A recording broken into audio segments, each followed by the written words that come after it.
Ford. Present Council Lozey. Present Council Net. Present Council Phelan. Present Council Trahan. Present 11 present.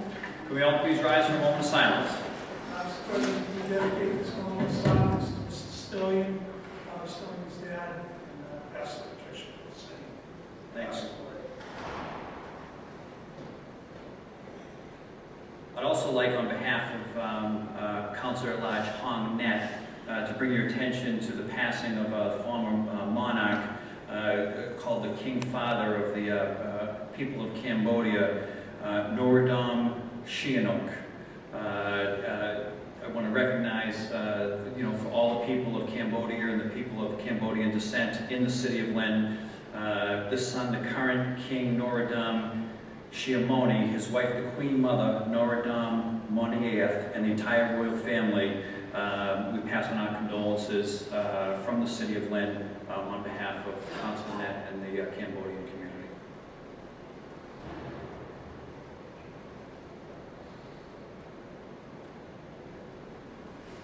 I pledge allegiance to the flag of the United States of America and to the republic for which it stands, one nation, under God, indivisible, with liberty and justice for all. We need a motion to accept the minutes of September 11th. Motion made and seconded. Discussion. All those in favor? Opposed? Motion carries. We have one communication from Her Honor the Mayor. Dear Councilors, I am hereby appointing Mr. Tasso Nikolopoulos to the Off-Street Parking Commission to replace former member Edward Glowick. His term is effective immediately and will expire on August 28, 2017. Sincerely, Judith Flanagan, Kennedy, Mayor. Move the motion. Motion made and seconded. Discussion. Roll call. Council Barton? Yes. Yes. Council Cahill? Yes. Yes. Council Capano? Yes. Yes. Council Calucci? Yes. Council Creighton? Yes. Yes. Council Seer? Yes. Yes. Council Ford? Yes. Yes. Council Lozey? Yes. Council Net? Yes. Yes. Council Phelan? Yes. Yes. Council Trahan? Yes. Yes. 11 yes. Thank you. Mr. President, Council Cahill. as out of order, we sent a letter of thanks to the service of Mr. Glowick from the City Council. We may. I'll take that to form of a motion. Do I hear a second? Second. Councilor Seer. All those in favor? Aye. Opposed? Motion carries. Thank you, Mr. President. You're welcome. Do I hear a motion to suspend the rules to go to Mike Donovan to discuss classical and high school repairs? Motion made and seconded to suspend the rules. All those in favor? Aye. Opposed? Mr. Donovan. I asked Mr. Donovan to come this evening and give us an update on where things stand with Lynn Classical, where potential repairs and costs are going to be in the future as well. And I think all councils either got an email letter or a letter today on some other school building issues that may arise in the future as well. So at my request, Mr. Donovan, if you don't mind. Thank you, excuse me. Good evening, councilors. Classical High School. The problem being experienced in Classical High School with the first floor slab is settling due to the fact that it was a slab-on grade built over a former dump, and it was not supported with piles. The repair project went on at the school in 07, 09, in which 41% of the school first floor slab was removed, piles put in the ground, and the structural slab put in place. That left 59% of the first floor slab as unrepaired. The portion of the building that has not been repaired is the what they call the student activities area and the athletic areas. The gym, the locker rooms, the cafeteria, the mechanical rooms, and the auditorium.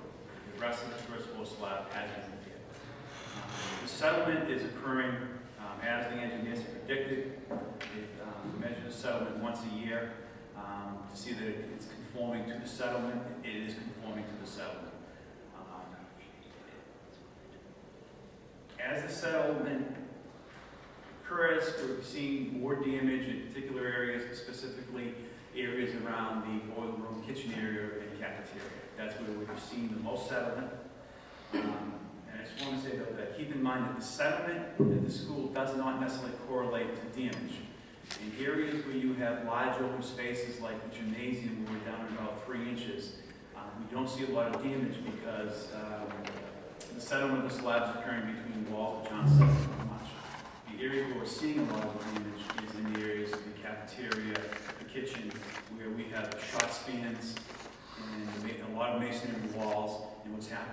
that the slab is settling, causing displacement of the masonry walls, causing ceilings, walls to buckle, and causing utility problems. To date, through the efforts, through the funding that the settlement from the lawsuit and other funds brought together, we've expended $17.3 million at the school. And 41% of the school has been repaired currently. Every year we go out and we do a safety operations plan. We monitor the settlement, we monitor the air, we monitor the wall, masonry walls and partition walls, both below the ceiling and above the ceiling. We monitor the utilities coming through these walls, as well as the fire ratings of the walls. And make what we call interim repairs. We'll go in, we'll rebuild a block wall, we'll reinforce the wall, we'll take down a wall, and replace it with gypsum if need be. The cost of that averages anywhere between $150,000 to $300,000 per year. In this fiscal year, funding has been put in the yearly appropriations to deal with both the monitoring and the interim repairs, as I'll continue to call it. In 2010, the engineer was asked to come up with some options to repair the building. 3 options. That report was delivered in 2011. Essentially, the 3 options are just do nothing. Keep doing interim repairs through the life of the building. And when I say the life of the building, I just want to remind everybody that this building was built with state funding. It's now called the MSBA, Mass School Building Authority. And they expect or require, as part of the documentation, a 50-year lifespan for a building. The 50-year lifespan will cease in 2049. We're in about year 13 of this building right now. So, in order to maintain good status with the MSBA, to keep receiving funding on projects that have either previously received funding on, we're getting reimbursements, or projects we're in the process now, we have to keep the building open and in service through 2049. Now, the interim repair option, which would be make no slab repairs, but keep coming in, fixing walls, fixing utilities as they break, the engineers have estimated it will cost $11.8 million through the year 2049. But it's the highest risk. And to be quick about it, because we could talk, you've got my report, there's a lot to talk about here, but the biggest risk right now at that school is the sub-slab utilities, the sewer lines and the roof drain lines that are under the existing slab. In 2008, 2009, we relocated the fire alarm, all the main electrical feeders, computer wires, everything that wasn't depending on gravity to move was taken out from underneath the slab and put on the overhead. So the largest risk right now, due to our monitoring program, the largest risk is a sudden, either localized or systemic, I should say, destruction of utility. And the absolute worst case there would be to the sanitary sewer. If the roof drain breaks, and they have broken in the past, we can dig down, repair it, and we'll have a spill of water, clean water. If the sanitary sewer line breaks under the slab, and we don't pick up on it right away because it's cracked and it's leaking, it would contaminate the surface soils underneath the slab, which would possibly require a remediation. In other words, we'd have to clean it out because essentially we'd develop a septic situation under there, which would cause odors and other issues. So that is our biggest risk. In the handout that I had sent, there's a whole page list of risks, but with the monitoring, quarterly monitoring we do at the school with the engineers, most of those risks are eliminated because they look at all the walls, they look at the utilities, if there's a problem, we'll address it. Blocks are being displaced, our walls are cracked, that need to be reinforced, we'll take care of it through the interim repairs. So, doing nothing will cost us approximately $12 million through 2049, but gives us the highest level of risk, which could be a sudden utility failure, which could close the building. If we lose the sewage system, we would end up closing the building until we can make a repair. It might be a localized repair in one bathroom, it might be a contamination of the soils. So the number one priority is if there was a wish list for repair in there to remove risk would be to relocate the utilities from underneath, hang the roof drains on the deck, and put a vacuum grinder type of sewage system in so that we can eject the sewage without it going into the slab. That would cost about $1.1 million to do both of those. So option 2 would be to come in to the building and what they call slab jacking, injecting grout at high pressures underneath the slab to get the walls on the slab to raise. However, that construction process is somewhat difficult. They've estimated $6.4 million, $4 million construction price, and $2.4 million monitored through 2049 because the building would still be sinking the slab. And even though we raised it, the day after we raised it, it would be settling at a fraction of an inch every year. That option is fraught with the highest construction risk because the construction season essentially works around the summertime, and it would be highly unlikely that we could do what they're talking about today. The third option, of course, is to come in and do what we did in the previous 41% of the building, is to rip out the slab, put mini piles in, put a structural slab down, and that would cost $21 million. And highly difficult construction process. The school would lose, probably to relocate a large number of students as well as some portions of the program. They would lose their auditorium for 4 to 6 months, and they would lose the gymnasium for 4 to 6 months. So those are SGH's conclusions. This went out for a peer review. Another engineer looked at it. They came to somewhat different conclusions. They said if you have enough money in the world, the $21 million option is nice, but you're unlikely to get it built.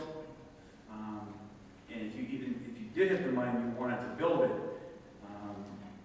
you don't need to do that, because in the 59% of the building that's still settling, a good portion of it, you don't see any damage at all, maybe down half an inch, and predicted to come down another 3/4 of an inch or less. So we're not going to see high levels of settlement in those areas. So their recommendation was to go in and do a combination of all three of the previous options. Go into the kitchen, put piles under that, because that's where we're getting the most damage and has the highest utility location. Take all the flooring up where SGH proposed slab jacking, put a leveling course down, new floor tile down, repair the walls. And then just do interim repairs in the balance of the building. And they estimated that cost, I believe, to be about $8 million. Now,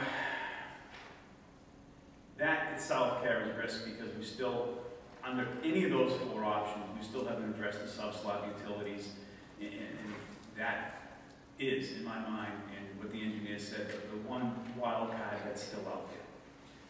So, to sum it up, the interim repairs are going on, safety monitoring is going on, the school is settling as they had predicted, and it will not stop. And the damage, as we move forward, will continue to be more severe as the stresses accumulate in the walls, and then you'll see failures. When I say failures, I'm not talking about collapsing the walls, because we're looking at that, but we'll say, okay, it's now time to go after this wall, tear it down, and rebuild it, because it's just now experienced enough settlement or distortion that it's time to spend more money at the school.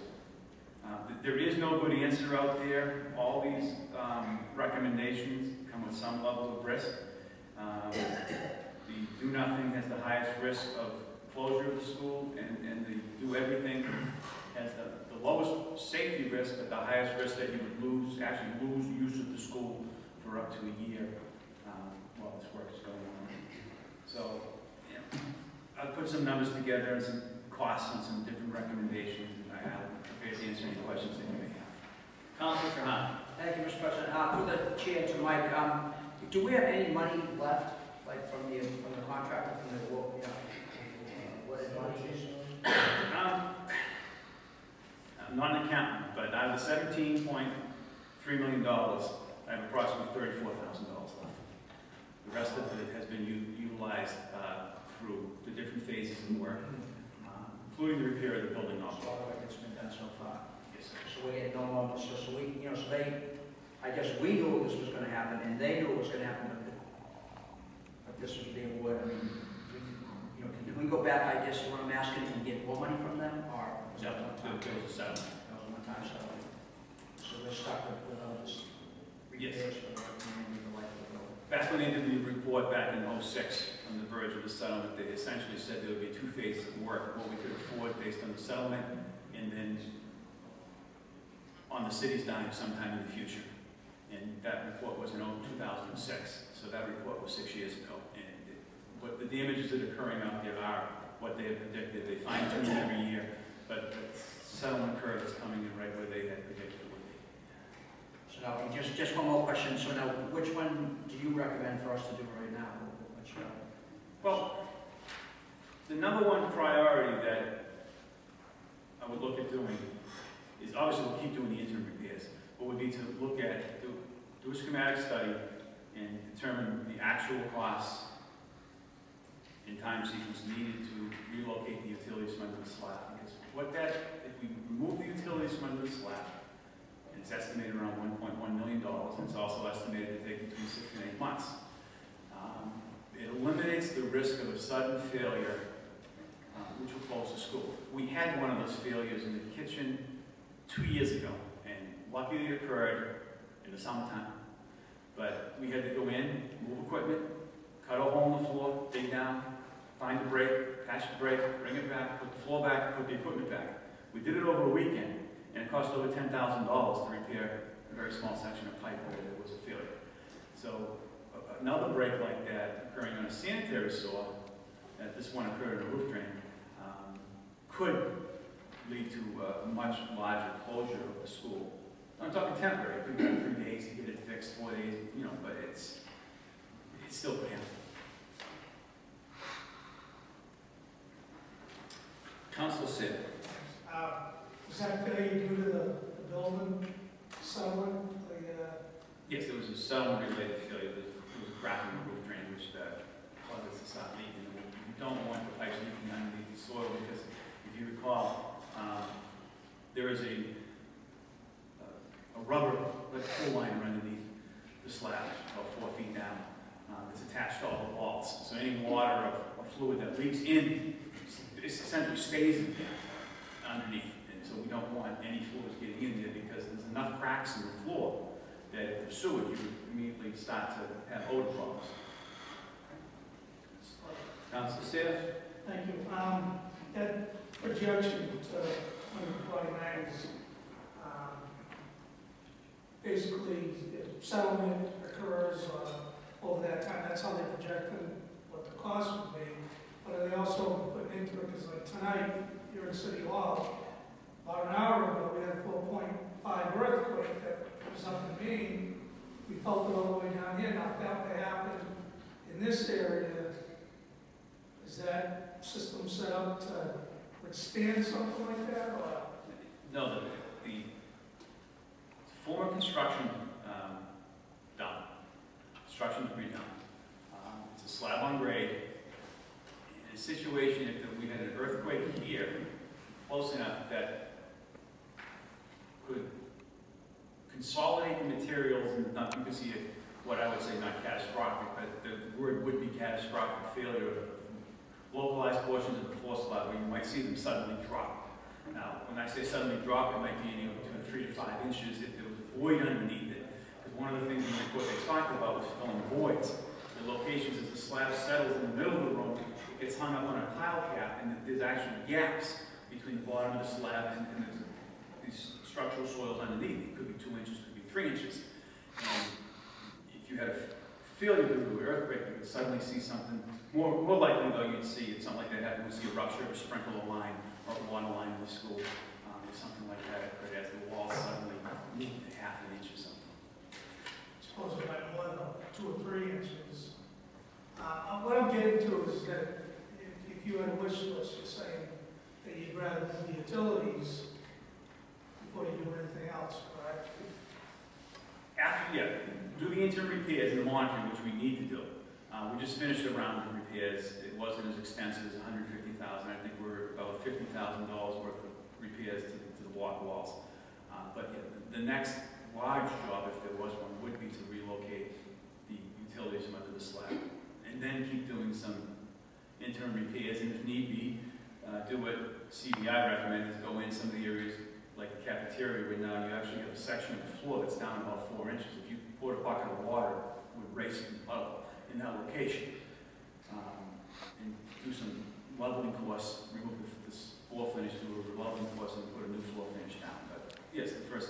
So you're looking at 1.1 million to do the, Yes, that was. as well as the other repairs that you have to do every year. Yes, in the interim repairs, we have $150,000 a year budgeted to do interim repairs. Based upon the numbers that SGH had provided for both the relocation of the roof drains and the installation of a vacuum sewer system, I came up with design costs about $1.1 million to do this project.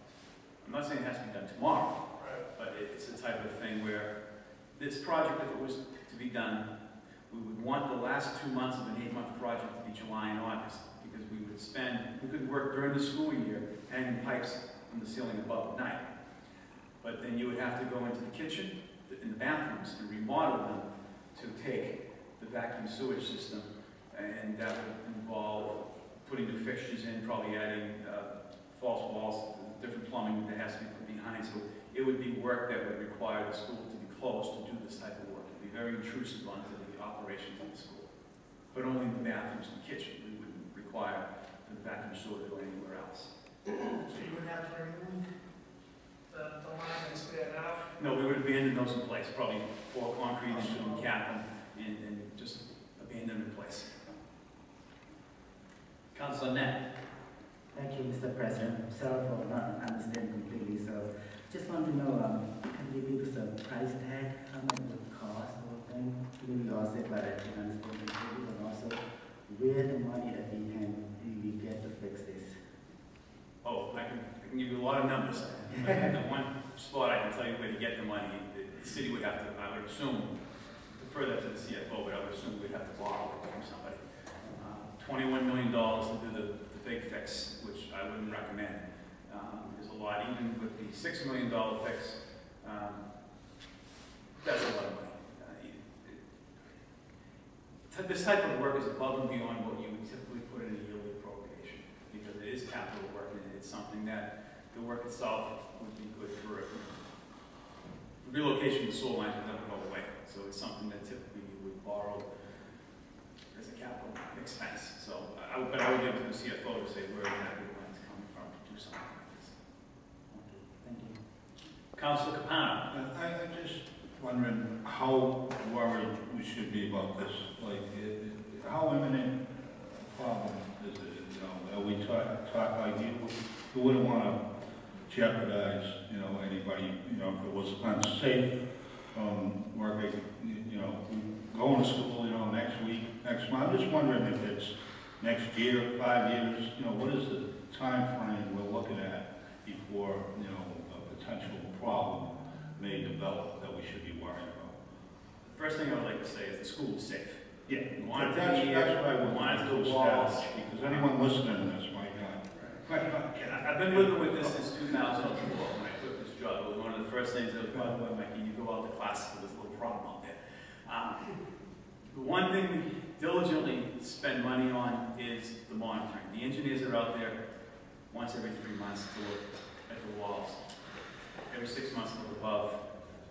One of my people is assigned to go to that building monthly to walk and check doors, check the operation of the blower fans, and check out the methane, the gas. We have a gas detection system in the school because it's built over the dump. So if we're getting methane gas or something that was coming up, which we haven't, the automatic detector detect it. So once a month they're checked to make sure that they're operating properly. When the report was done in 11, they said, you know, some of these repairs should be done within 2 years, some of the other repairs could be done within 5 years. Back in 06, they said you should expect in 2012, 2013, they have to be doing repairs in the cafeteria, gym type years, if you recall. We're kind of getting to the point where we need to be ready to make some of these repairs. The hard part with the school, repairing the school, though, keep in mind, is that planning has to be done so that we can execute with the most intensive work going on in June, July, and August, is not to interrupt the school operations. We're able to do that with the other section because we're able to relocate 25% of the students. Here, though, because it's a cafeteria, a kitchen, the gymnasium just can't stop these activities. So we can work at night and hang pipe, but when we come in to finish the job, we will have to do work in these areas.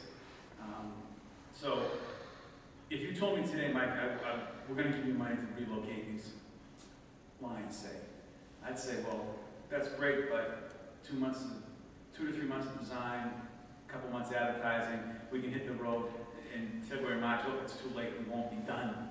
So we have to time it so that we can do our most intensive and intrusive work in the months of June, July, and August. So could we do things for the coming year, if there was money available? Yes, it would be very tight. It could be done. Would it be better to look for the following summer, 2014, so that we make sure that we're not getting ahead? The engineers have not come forward and said, we need to do something tomorrow. They do come forward, though, when they do the monthly inspections, and listen to me, they say, you need to do these things within the next 3 months, 6 months, or a year. That's what part of the report is, that you have to address this block. Sometimes we have to go out the next week into an area and, cut a wall where utility, the wall moving and dragging utility down to free up the wall around utility.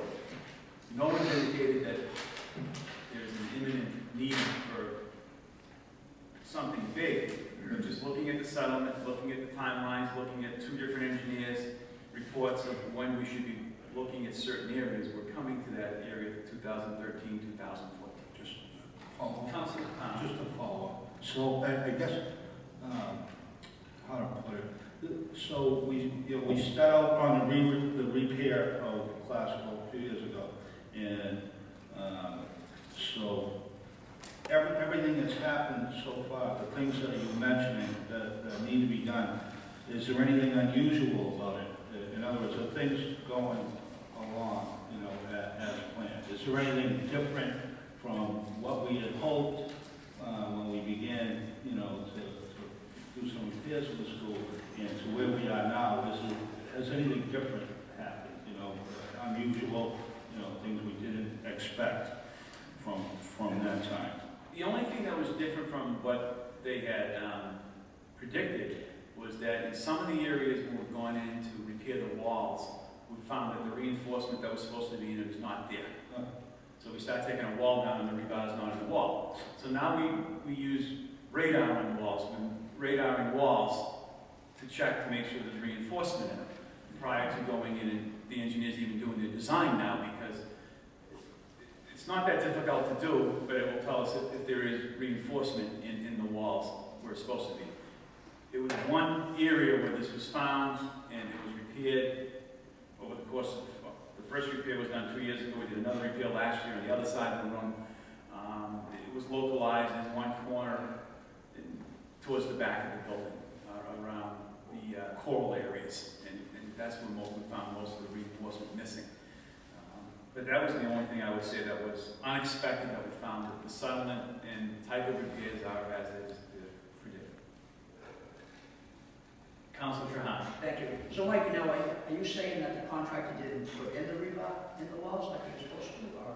In some locations, yes. So now, we can't go back, because that's something, like when we had the lawsuit that was unforeseen, now that we drew it on the walls and saw that, we can't go back after that? I would defer that to Attorney Vitale?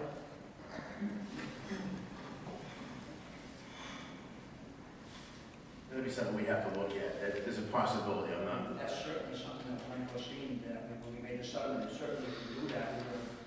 We'd have to establish it was unforeseen, and then it wasn't considered in the settlement. It's something to look at. We'd have to get further information on that, yeah. I certainly think that's something that we should, if they were put out to bid to a building and it wasn't done properly, I mean, to me, that should be something that we should be able to, back at them with. I also just have one more question for, thank you, Attorney Vitale. Mike, now, in your wish list, now you're saying about the cracks that are already there, now you're talking about that raw sewer that got below the building, and we're stuck with that smell, and then we'd have to dig up the slab, right, to clean that? there may be other methods of remediation of the slab. I've never done something like that. I hope I never have to. It would depend on whether the spill was localized and you could just dig down and get to it, how quickly it was detected, or whether it was widespread. So it'd be very, I mean, to me, that would be something that we should go right now. We spend the 1.1 million just to take that out of the, It is the highest risk. I just want to convey, and I'm not hedging, I'm just going to say that the lead time involved. right. But yes, that is the But I mean, if something does, if that's where our sewage does, and if that pipe broke tomorrow, I'm not telling them, we gotta close the school, pretty much, right? Where if we did it beforehand, before it happens, during the summer months, we wouldn't have to worry about that so much. Correct. That's a risk Take that that out of the, That's a risk that we've experienced since day one. The risk just goes greater every day as the settlement occurs a little bit more and there's a little bit more stress on those lines. We already know because we videotaped a lot of the drain lines and the sewer lines, and we have bellies. They go down and there's puddling and they come up at the grade beam and not settle. So we've had to flush lines out when we have some, material accumulating. So we know that the likelihood gets larger every day as we move forward that we could have a disruption of a subslab. so I guess what I'm asking you is, if you had that 1.1 million, would that be the first thing you would probably do? Yes, In that building? that would be the very first thing I would recommend to do. Councilor Cahill. Thank you, Mr. President. And with that 1.1 million, your timeline for optimal completion from schematic to design to implementation to completion would be roughly a year and 10 months from now, summer of 2014? Yes,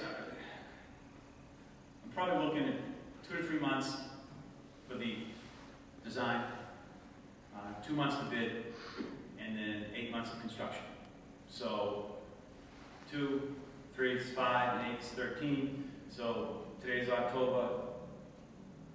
It would be too early to start for summer of 14. So what I'm saying is we do have some time here to properly prepare for it, but to wait much longer than 2014, I think would be essentially rolling the dice. That's what we'd be doing.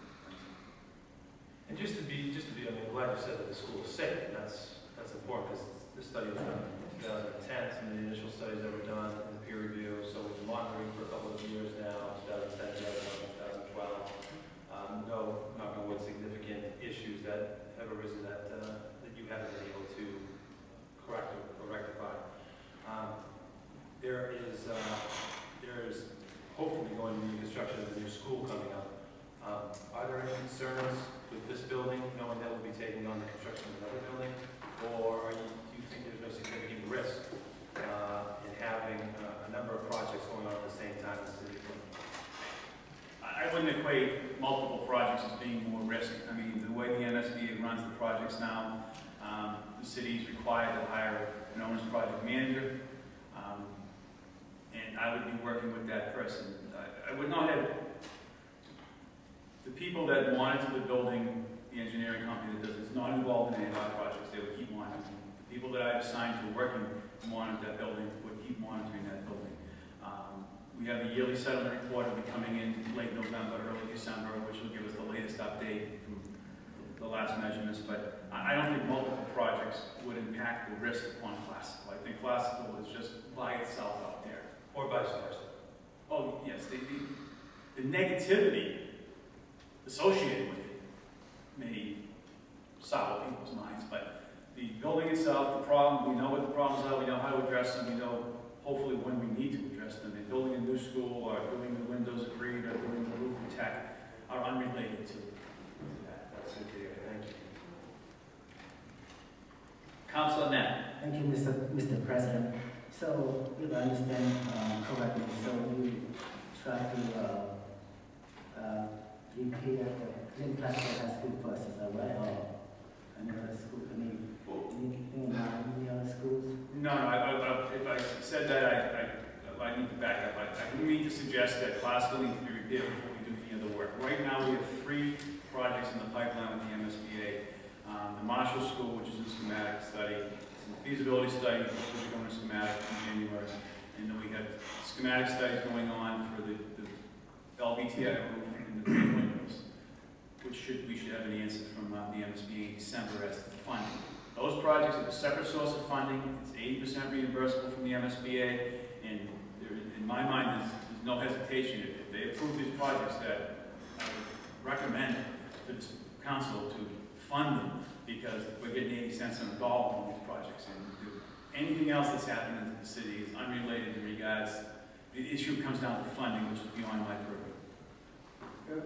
Councilor Net, if I could just make a point of information from the chair, ask a question, I just want you to clarify one thing that you said, that you indicated that if there was a sudden failure and the school had to be closed, sewage issue, that it would take us out of MSBA funds. Could you explain that a little further?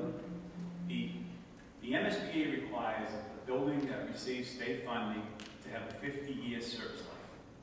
So when I say to close the school, I want that would be a permanent closure of the school. We couldn't meet the 50-year service life for some reason. If we didn't do anything at all, and the repairs got so bad that portions of the school had to be abandoned, and the state said you can no longer use this as a high school, and if that occurred before 2049, we would have problems with the funding. If we closed the school for a week because we had have to open the slab up to repair a pipeline and clean up a sewage spill, that would not impact. That would not impact it. It's a temporary closure. The education people might have a problem with it, but it shouldn't deal with the funding. Councilor Net, I apologize, I interrupted you. The floor is yours if you still want it. I'm all set, thank you, President. Councilor Seer. Thank you. Since we're kind of talking hypothetically there, if there was a catastrophic problem that you're talking about, and we had to take the kids out of classroom and place them somewhere else, if we're in the process of building a new middle school as well, and there are 3 different locations that we're looking at, and we have to put those kids in a different place, you know, a different location where they are right now. So now you have 2 schools where you're displacing students at the same time. It kind of makes sense to take care of that problem now with the soil underneath the school rather than wait till 2014 or 2015, because that's right about the time when we get the funding to build a middle school. That's about the same time we'd be doing that, correct? Yeah, I would sincerely hope that even if we had a catastrophic failure of a portion of the sanitary sewer system, that we wouldn't be forced to relocate all the students. When I talk about closing the school in that respect, I'm talking about closing it down for a finite period of time. The way we had to close other areas, we had mold infestation, the way we've had, like the Druids, we had a sewage backup, which closed the cafeteria for a month while we had to rehab the cafeteria. Sisson portables were closed for 4 months while we had to redo those, and the wood portables were closed for a year until we received funding to fix those. So I sincerely hope that we wouldn't come to that point. But if we did, I don't have any good recommendations as to where you would relocate one middle school's worth of students and one high school's worth of students at all. I don't think. You're talking about 2,000 students, correct? Yes, and we don't have the capacity to do that in the city. Councilor Cahill. Thank you, Mr. President. What if a catastrophic event occurred prior to the tearing down of the old 3rd Marshall, to which the 3rd Marshall was essentially still in place? How would that happen with MSBA funding in our planning to build a new school if we couldn't tear down that building and build a new one? Because we had more kids from other school systems because of this catastrophic event. I don't know if I can answer that question. I mean, we're presuming a catastrophic event would occur sometime between the rebuilding of the Marshall School. That would require the relocation of this school, classical plus the other. That would be difficult for me. I don't think I can answer that question. That's what it doesn't have. Exactly. All set, Council? Okay. Yes, I am, Mr. President. Council Ford. Mr. President, through you, Mike, the school shouldn't have been built there. This has been a nightmare. Our freshmen left and went over to the middle school 6 years ago. We're spending $11 million. All your policies are so expensive. Is there any feasibility to ending this? 35 years is a long time, and I'm just worried the money we're going to put in is not well spent. Classical will be in albatross around the city's neck until 2049, and then it will never stop. The air quality monitoring will never stop. That's about $6,000 a year in today's dollars. That will never stop. If we don't do a full repair, which frankly I wouldn't recommend a full repair because of the impact upon the school operations, we will continue to spend money. The depending on the level of money that we spend, varies from year to year, but we'll continue to spend money on it. The engineers have estimated to do nothing, not including the under slab utilities, is about $12 million between now and then.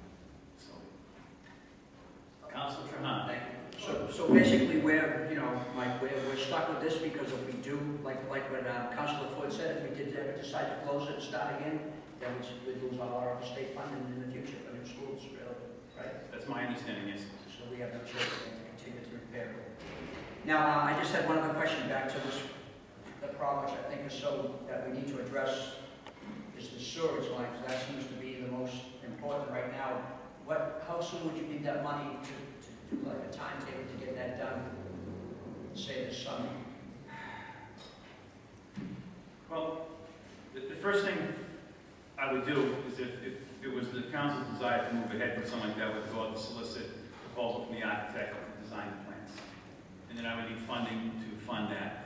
And then fund for an OPM to check the architect's work. Everything these days, we now hire OPMs, owner's project manager, to have a professional check the other professional. But once that funding was in place, then 3-month design period, go out to bid.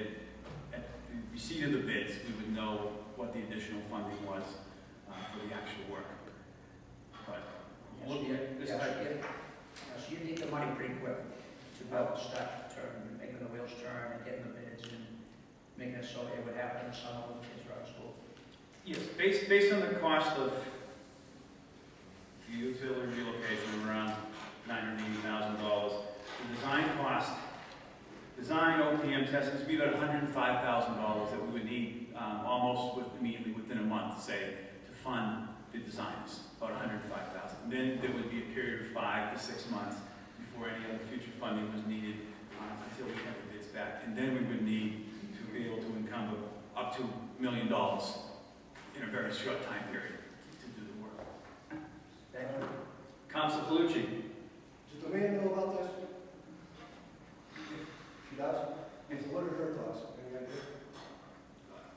You would have to ask me that, Council. With all due respect, I don't want to paraphrase anything you may or may not have said to me. Okay. Councilor Thank you, Mr. President. Just to be clear, we've known about this issue for some time, correct? Since 2004. Okay. So you haven't come to us for those repairs in 2000, either, since that time, 2008, 2009, 2010, 2011, 2012. Are you here today asking for the money right now? No, sir. I've been operating off the $17 million that we had achieved in early 2007. That's the money. I'm not asking for any money now. I'm here to deliver a report on the current status of the school. So 2014 is the optimal target date to get this done. So next year you can come to us and ask us for some money, correct? Next year, it's whatever the council wishes. If the council wished me to do this work in 2013, I would give my best efforts to get that work done. If the council would desire that we wait till 2014, then I would be back in about 6 months looking for the funding or the designer. What would create the least disruption to the students? Best planning. Better planning we can do for any construction project generally causes the least disruption. Councilor Lozey. Thank you, Mr. President. Mike, under the peer review with CBI, they came up with slightly different conclusions for that were less disruptive. Is that correct? Yes, sir. And is there any reason why the city couldn't adopt the peer review recommendations rather than the actual initial review?